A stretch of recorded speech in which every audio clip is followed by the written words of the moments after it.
લોક સંઘર્ષ મોરચાની આગેવાનીમાં ઉમરપાડા ખાતે આદિવાસી અધિકાર રેલી અમે યોજી છે અને અમે રજૂઆત કરવા માટે મામલતદાર કચેરી ઉમરપાડા ખાતે આવ્યા છે। ત્યારે અમે અગાઉ પણ એમણે કીધું હતું કે પ્રશ્ન જંગલ ખાતાનો છે, તો જંગલ ખાતાના આ રેન્જના આરએફઓ અહીંયા હાજર રાખજો, પીઆઈને હાજર રાખજો અને મામલતદાર પોતે રહેજો। છતાં આરએફઓ ગેરહાજર છે, પોતે બહાના કરીને જતા રહ્યા છે। ત્યારે અમે અહીં ધરણા પર બેઠા છે। જ્યાં સુધી આરએફઓ એમના સબ ડીએફઓ કાં તો ડીસીએફ કક્ષાના અધિકારી અહીંયા નહીં આવે, અમારી રજૂઆત નહીં સાંભળે, ત્યાં સુધી અમે અહીંયાથી ઉઠવાના નથી। ભલે અમને રાતવાસો કરવો પડે તો અમે રાતવાસો કરીશું। અમે ભૂતકાળમાં વિધાનસભાના પણ ઘેરાવા કર્યા છે, બિરસા મુંડા ભવન સચિવાલયના પણ ઘેરાવા કર્યા છે અને જ્યાં પણ અમારે લડવું પડે છે અમે પૂરા અધિકારો સાથે લડીએ છીએ। ત્યારે આ વિસ્તાર અનુસૂચિ 5માં આવતો વિસ્તાર છે, પેસા એક્ટમાં આવતો વિસ્તાર છે। વન અધિકાર અધિનિયમ 2006 અંતર્ગત અહીંના વિસ્તારમાં અમારા આદિવાસી લોકોએ જંગલ જમીન છેલ્લા 25 થી 30 વર્ષથી ખેડીને ખાય છે, ત્યાં રહે છે, પોતાના ઘર છે અને બધા ઉકાઈના વિસ્થાપિતો છે। ત્યારે અચાનક જ અભયારણ્ય આવવાના નામે જંગલ ખાતું પોલીસનો ઉપયોગ કરીને ત્યાં જીસીબીઓ લાવી ખાડા ખોદીને ઝૂંપડા તોડીને અમારા લોકોને અહીંથી કાઢી નાખે છે। અભયારણ્ય બનાવીને ખાનગી ક્ષેત્રને આપવાની એમની જે યોજના છે, જેનો અમે સખત વિરોધ કરીએ છીએ। આ વિસ્તારમાં ભૂતકાળમાં ડેમોના નામે, કોરિડોરના નામે, હાઈવેના નામે અને સ્ટેચ્યુ ઓફના નામે, જીએમડીસી, જીઆઈડીસીના નામે તમામ વખતે આદિવાસીઓને આ જ પ્રકારે અહીંથી કાઢી દેવામાં આવ્યા છે। ત્યારે વિકાસના નામે જે પ્રકારે આદિવાસીનો વિનાશ થાય છે, અમે કોઈ પણ ભોગે હવે ચલાવી લેવાના નથી। અત્યારે પણ અમે બાબા સાહેબે આપેલા સંવિધાન થકી જ અમે વાત કરીએ છીએ, આમાં અધિકારોની જ વાત કરીએ છીએ।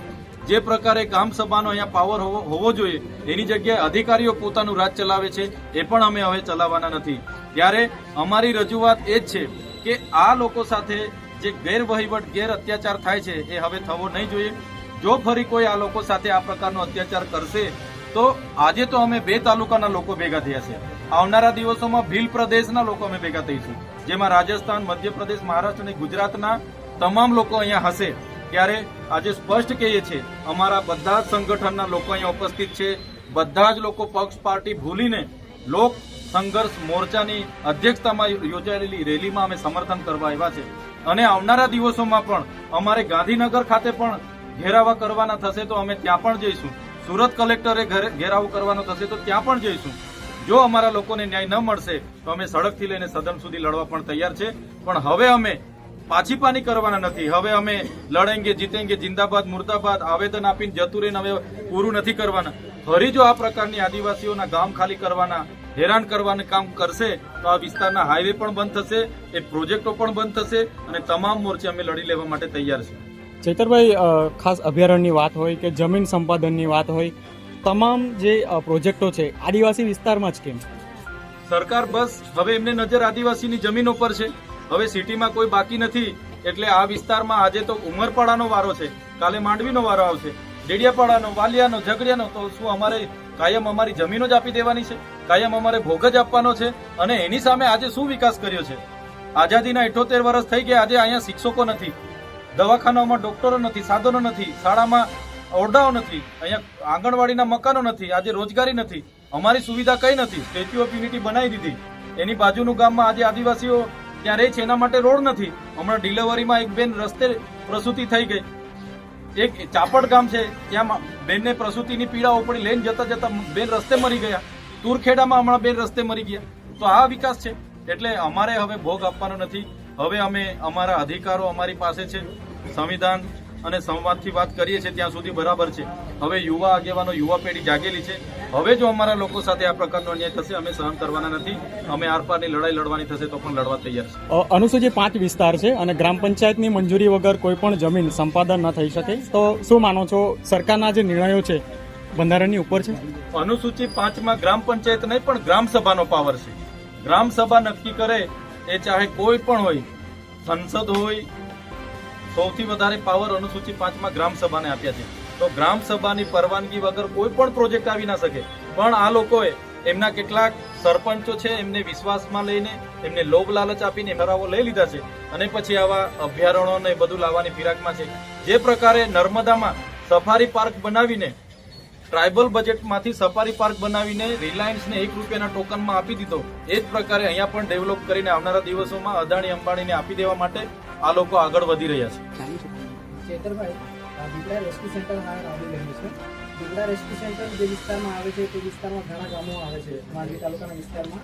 તે ગામો લઈને કઈ ફાયદો થશે દીપડા રેસ્ક્યુ સેન્ટરથી? અહીંયા દીપડા રેસ્ક્યુ સેન્ટરની શું જરૂર છે? પણ દીપડા રેસ્ક્યુ સેન્ટર એમણે જુનાગઢમાં બનાવવું જોઈએ, એમણે એમના વિસ્તારોમાં બનાવવું જોઈએ.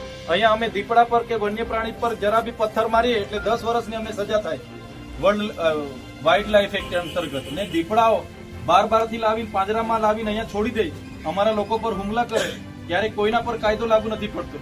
ત્યારે પેલા ચેક આપીને પછી એ લોકો રાજી થઈ ગયા. એટલે અમારે કોઈ દીપડા કે કોઈ અહીંયા કોઈ સફારી બફારી પાર્કની જરૂર નથી. અને અમે આવનારા દિવસોમાં એ મુદ્દે એકદમ આક્રમકતાથી લડીશું. અમે ક્યારે કોઈ દિવસે પણ આવા પ્રોજેક્ટો સાથે અમે ક્યારે સહમતિ નહીં આપીએ. તમે જોઈ લો, જામનગરમાં આખો પાર્ક એ લોકોએ અદાણીને આપી દીધો, અંબાણીને આપી દીધો.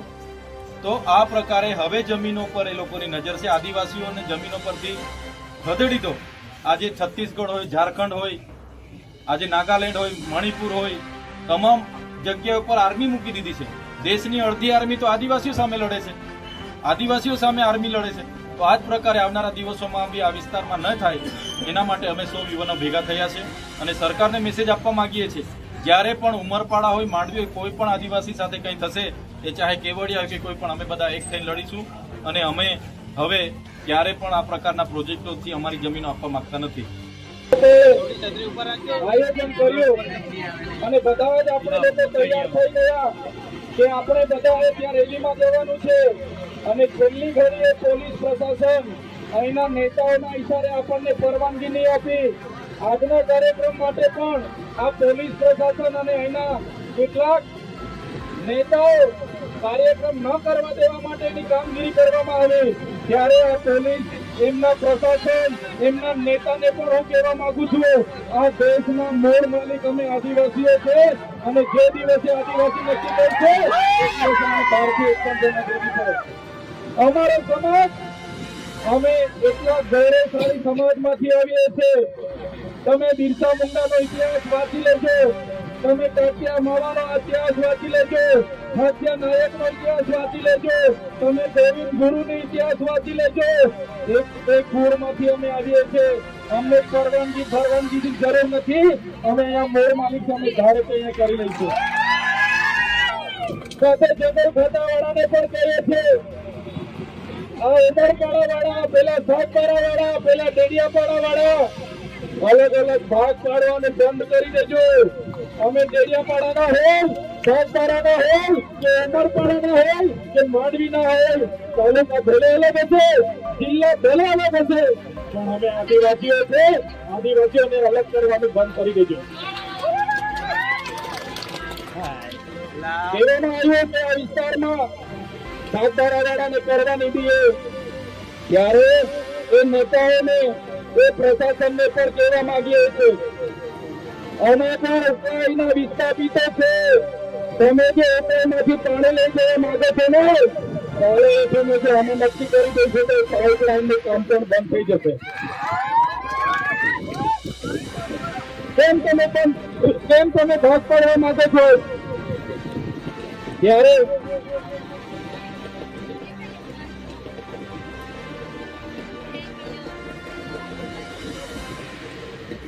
આપણે મૂળ માલિકો છે.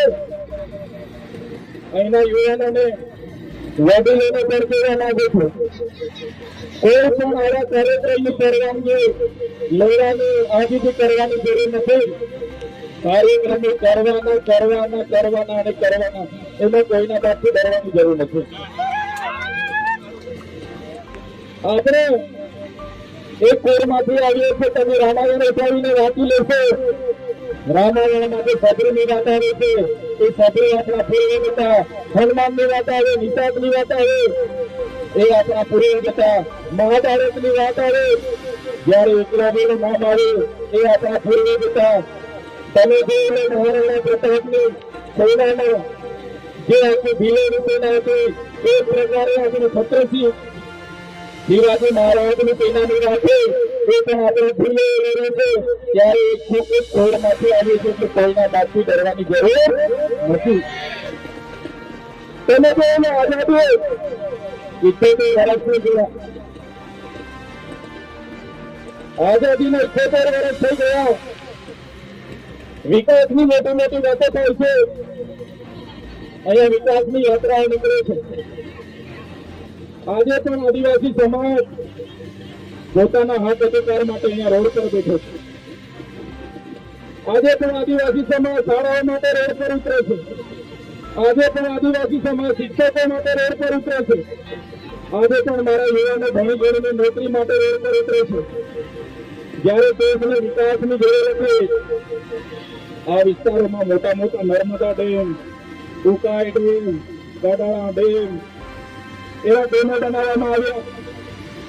જ્યારે સરકારને આ વિસ્તારમાં લાકડું લઈ જવાનું હતું, રેલવે કરવામાં આવી, રોડ કરવામાં આવ્યા, નેશનલ હાઈવે બનાવવામાં આવ્યા, કોરિડોર બનાવવામાં આવ્યા,